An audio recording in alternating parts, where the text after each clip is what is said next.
Meu nome é Daniel de Melo Gobo e eu sou cavaleiro profissional.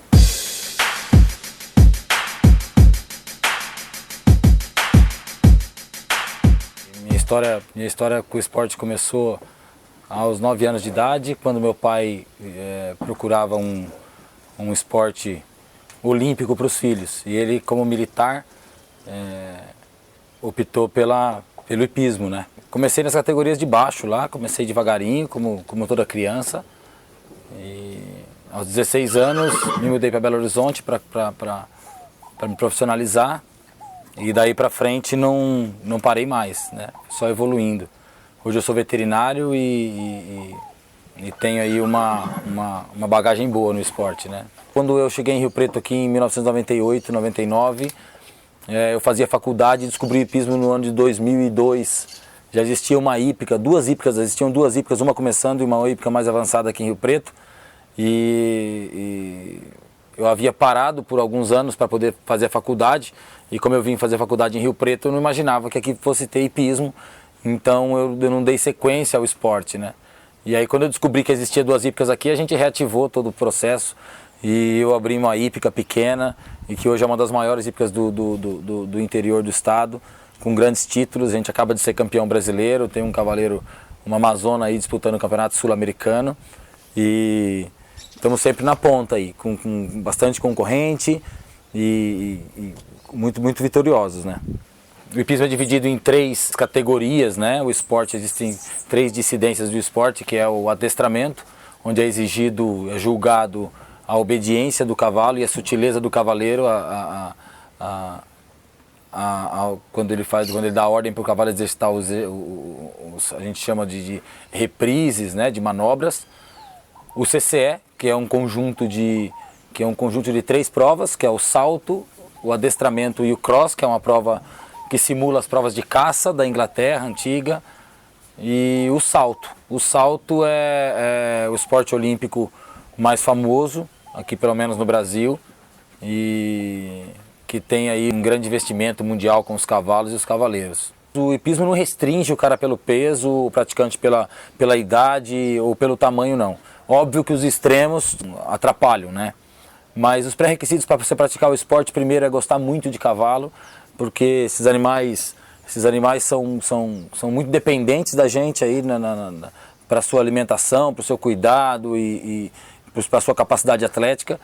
E além de gostar muito dos cavalos, ter uma dedicação muito grande ao esporte, porque é um esporte de muitos detalhes, de muita disciplina e exige muita perseverança, né, para que você consiga eliminar seus erros aí durante a sua competição. E todo início requer muita paciência, né? Muita paciência, porque nesse esporte você não depende só da tua movimentação, da tua capacidade de equilíbrio ou de controle, mas você tem que também ter controle aí do emocional e do físico do cavalo, né?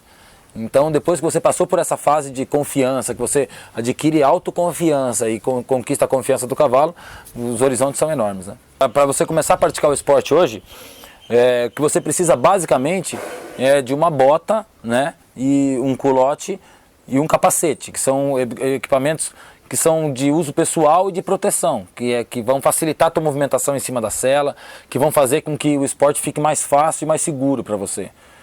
O cavalo não é importante no começo, né? A maioria das escolas fornece cavalo para você iniciar o esporte.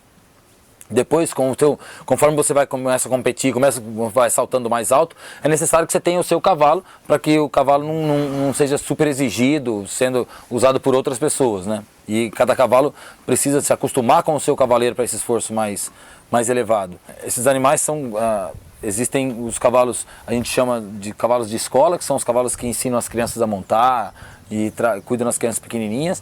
Existem os cavalos intermediários, que são esses que os amadores montam e que não tem necessidade de ser exigido de uma alta performance. E nós temos os cavalos de alta performance, os cavalos que saltam provas fortes e que têm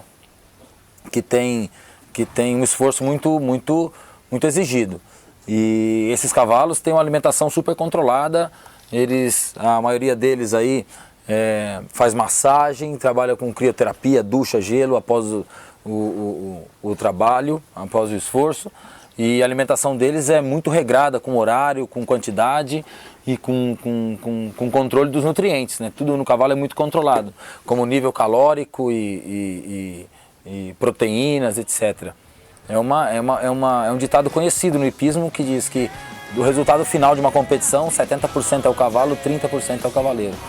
A nossa tarefa é muito mais não atrapalhar o que ele vai fazer do que ajudá-lo a fazer, né? O cavaleiro tem a função de colocar o cavalo numa condição confortável para o salto e dar liberdade para que ele faça o melhor naquele momento.